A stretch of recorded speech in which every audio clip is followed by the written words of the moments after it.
What is the most disturbing fact you know of? Ghislaine Maxwell was found guilty of selling underage children to be raped, but they won't release the list of clients guilty of paying for it. Underage sex workers, they were children.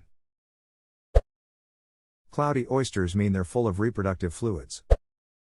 30% of people reported missing, and found dead, were killed by the person reporting them missing. Kinda makes sense. I'm guessing a lot of time it's the spouse, who kills the other spouse, hides the body, has to report missing cause lol, how would you not notice a missing spouse? If you get the wrong blood type for a transfusion, one of the symptoms is a sense of impending doom. The fact that a sense of impending doom is a symptom for some illnesses creeps me the duck out. Can attest as an ICU RN, when your patient states they feel like they are gonna die, buckle up because your shift is about to turn into a shit show. Hospital medicine physician here, I agree that when a patient says that it is an awful prognostic sign. Maybe the worst one. Yup, then the eyes roll back and it is off to the races. The effects that trauma have on development are chilling. Trauma completely rewires the brain and makes everything from forming attachment to problem solving more difficult. Intervention and treatment can bring about great healing, although it is often a difficult and long road. Edit, goodness, this exploded quite a bit. For the record, I am no professional. I recommend reading The Body Keeps the Score by Bessel van der Kolk MDU if you're interested in learning more. You can also look up Dr. Bruce Perry and Nadine Burke-Harris as they have studied this quite extensively. For those of you that have experienced trauma, I strongly recommend seeking professional help if you have not already. Healing is possible and you are worth it.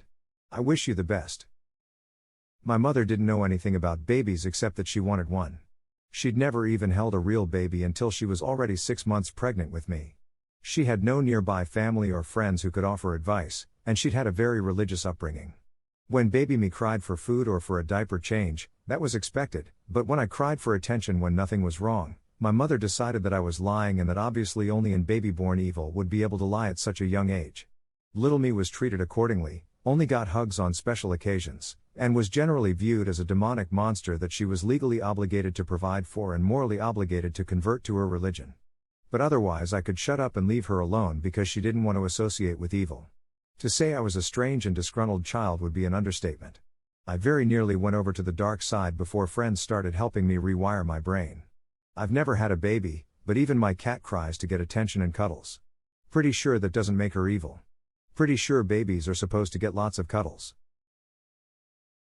My mother decided that I hate her when I wasn't always looking at her as a baby. She still says I always knew you hated me when we have arguments. I'm 24. It stopped hurting at some point, and I actually do hate her now.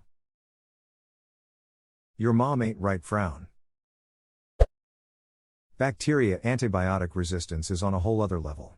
Even in the 13 years I've been in a medical microbiology lab, antibiotic resistance has really become rampant. It's not going to stop either. The bacteria multiply and evolve so quickly that even the most effective bombacillins will become obsolete. We are going to reach a breaking point where even things like a simple cut or a sinus infection could become life-threatening. Don't take antibiotics like a Z-Pack for a cold. It's most likely viral and the antibiotics are just superfluous. If you are prescribed antibiotics, finish them. Edit, wow, I'm amazed at how much this response blew up. Thanks for the rewards everyone. I'm glad a lab rat like myself I could spark some discussion about antibiotic stewardship. Stay safe out there everyone. Got a MRSA infection in my spine after my 3rd back surgery. It was the worst pain I've ever been in, followed by another surgery to clean out the infection, then 9 months of daily PICC line antibiotics and 2 years of oral antibiotics. You could be one brain injury away into being a completely different person. Possibly miserable. The velociraptor noises in the Jurassic Park World franchise are actually the sounds of tortoises mating. When whales grow too old to live anymore, they lose the energy to stay afloat, and slowly sink to the bottom of the sea. So unless a whale beached itself before dying, the majority of all whales drown at the moment of death. Let that sink in. This is quite sad honestly. They left out the best part, though. When a whale's corpse lands on the bottom, it often does so in an area of the open ocean that is otherwise low in density of life. However, this massive new source of food has just fallen from above, like a gift from the heavens, and its presence leads to an explosion of life. The result is a complex localized ecosystem that can persist for decades, all due to the sacrifice of this one creature. One life, giving birth to many thousands. The event is known as a whale fall and, in many ways, is among the most beautiful and rare of natural events. Also, squirrels are not herbivores. They have, in fact, been known to attack and devour those adorable little chipmunks when particularly hungry. Read that and I haven't been able to look at squirrels the same way since. A pack of local squirrels recently ripped open, fought over and ate my shipment of expensive coffee beans. They continued to visit our porch for weeks to search for any leftover beans. Monsters. Squirrels are pure monsters. Edit, Doma got a kick out of my squirrel troubles and sent me another package of coffee free of charge. What an upstanding company. Thank you, Doma. Smile photos of my misery, their squirrely withdrawals for y'all to enjoy. Imgur.com. Romans around 100 BC who had been found guilty of patricide were sewn into a leather bags with one live dog, snake, monkey and chicken each, then thrown into the ocean. This was known as pena culiae, which is Latin for penalty of the sack. One of my favorite George Carlin bits. You want to hear a really cool torture that the Romans invented? They also used it as a form of capital punishment. It's really creative. They would take the guy in question, stuff him in a burlap sack, seal the sack up real tight and throw it in the river. But, and here's the creative part, inside the sack, with the guy, they would put a dog, a monkey, and a snake. Okay? A dog, a monkey, and a snake. That's ducking creative. Imagine being inside a burlap sack, underwater, in the dark, sitting next to a drowning monkey. Think he'd be moving around a little bit? The dog would be going apeshit, we know that. And the snake? Well, he'd probably be getting curious about what all the activity was inside the sack. He might do anything. Whatever he did would probably involve venom in his teeth. You know what you'd be doing? You'd be praying to God that the snake bit the monkey and the dog ate the snake. This is dumb. Obviously you kill the snake, have sex with the monkey and marry the dog. Improvise. Adapt. Overcome. There was a time when babies were operated on without anesthetics. It was believed that their nervous system wasn't developed enough to feel pain. Always have to reply when I see this one. I had a coarctation repair, heart surgery, at 21 days old back when this was the practice. My mother always said that I had no anesthesia and I just figured that she didn't hear that right.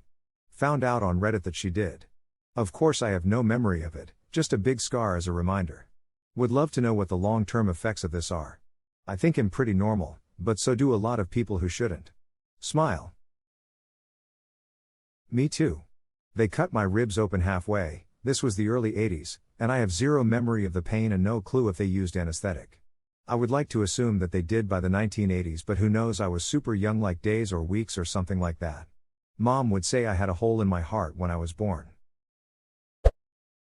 Mummies weren't that rare until the Victorian British ate so many of them. Ate them? Medicinal mummy powder. Very popular throughout Europe in that era. When the guillotine was initially introduced, people fought to be executed first cause the blade would become dull later and not cut their heads off in a clean chop. Edit, thanks for the award ! I happened to look into the idea of consciousness after being decapitated, and the longest case has been that of a chicken, for 18 months.